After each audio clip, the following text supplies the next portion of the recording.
Information is good, knowledge is good, contemplation is good, but have you ever received solid knowing through a feeling from the inside of your core, from the depths of your body, from your dreams,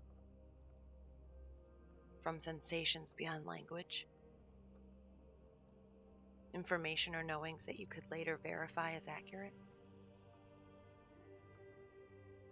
If not, it's presumably because there hasn't been consistent or persistent inquiry or observation. Certainly not because you are incapable of receiving such inner knowledge. Now, Jesus is great, Buddha is great, Socrates is great. And with that being said and truthfully meant, there's no such thing, in my opinion, as a human who has more innate potential than the rest. There are no special ones, so to speak. Yet there are the ones aforementioned as examples who have seemingly and successfully remembered who they really are as multidimensional beings, who have embodied the associated sovereign freedom that accompanies.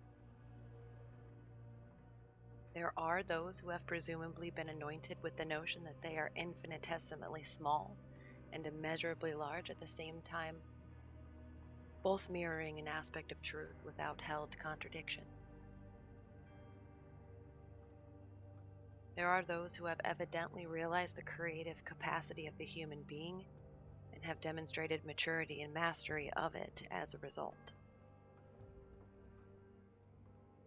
However, these beings, past or present, they don't attain anything more than what is the collective human design's current capacity of incarnate awareness. They don't strive for recognition nor hide from criticism. They don't preach that they are alone, the chosen ones. They don't introduce themselves as once in a millennia prophets, nor do they set themselves on a pedestal in any fashion. Not the ones preaching from truth and love, anyway. These masters, these sages, whatever you want to call them, don't possess unique powers that are reserved for them and only them. No.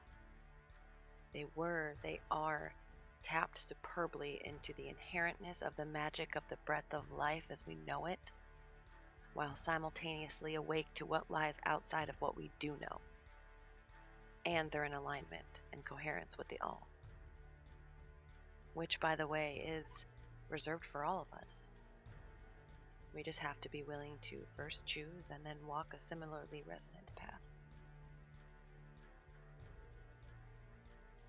Some commonalities amongst those mentioned above and others being that they are all seemingly surrendered, empty but open, strive less but action-oriented.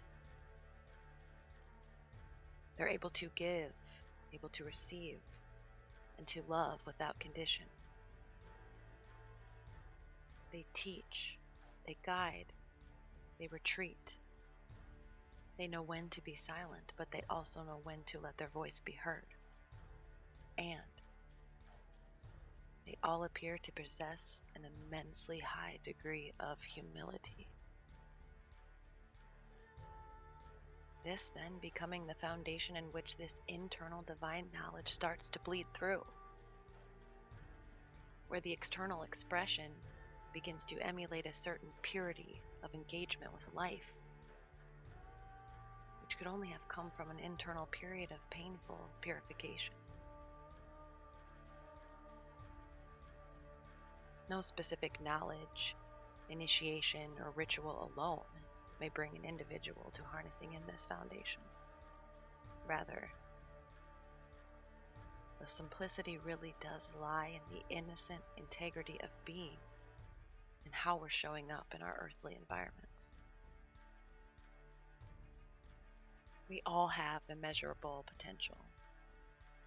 Perhaps not all of us have the realization of it yet. It is good, though, to at least begin to entertain the idea, to chew on the possibility that we, as a collective, are actually who we are waiting for. Me, you, most importantly, us. united in independence, but also in consistent collaboration. Here lies the key to our liberation.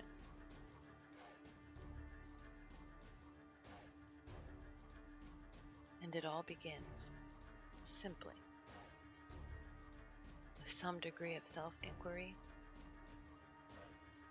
and then never, ever stopping that inquiry. I love you.